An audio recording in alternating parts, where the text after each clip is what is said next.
At the first God made the heaven and the earth.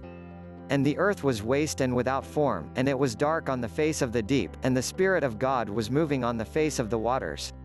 And God said, "Let there be light," and there was light. And God, looking on the light, saw that it was good. And God made a division between the light and the dark, naming the light day, and the dark night. And there was evening and there was morning, the first day. And God said, "Let there be a solid arch stretching over the waters, parting the waters from the waters." And God made the arch for a division between the waters which were under the arch and those which were over it, and it was so. And God gave the arch the name of Heaven. And there was evening and there was morning, the second day. And God said, "Let the waters under the heaven come together in one place, and let the dry land be seen," and it was so. And God gave the dry land the name of earth, and the waters together in their place were named seas, and God saw that it was good. And God said, "Let grass come up on the earth, and plants producing seed, and fruit trees giving fruit, in which is their seed, after their sort," and it was so. And grass came up on the earth, and every plant producing seed of its sort, and every tree producing fruit, in which is its seed, of its sort, and God saw that it was good. And there was evening and there was morning, the third day. And God said, "Let there be lights in the arch of heaven, for a division between the day and the night, and let them be for signs, and for marking the changes of the year, and for days and for years, and let them be for lights in the arch of heaven to give light on the earth," and it was so. And God made the two great lights, the greater light to be the ruler of the day, and the smaller light to be the ruler of the night, and he made the stars.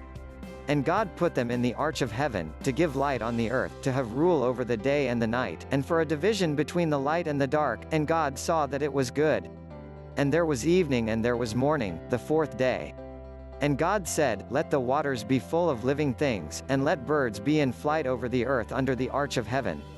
And God made great sea beasts, and every sort of living and moving thing with which the waters were full, and every sort of winged bird, and God saw that it was good. And God gave them his blessing, saying, "Be fertile and have increase, making all the waters of the seas full, and let the birds be increased in the earth." And there was evening and there was morning, the fifth day. And God said, "Let the earth give birth to all sorts of living things, cattle and all things moving on the earth, and beasts of the earth after their sort," and it was so.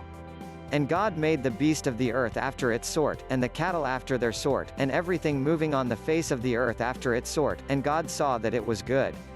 And God said, "Let us make man in our image, like us, and let him have rule over the fish of the sea and over the birds of the air and over the cattle and over all the earth and over every living thing which goes flat on the earth."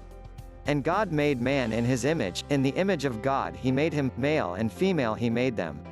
And God gave them his blessing and said to them, "Be fertile and have increase, and make the earth full and be masters of it, be rulers over the fish of the sea and over the birds of the air and over every living thing moving on the earth."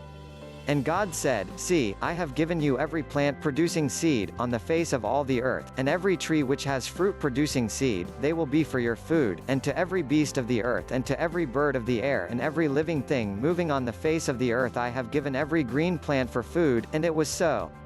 And God saw everything which he had made and it was very good. And there was evening and there was morning, the sixth day.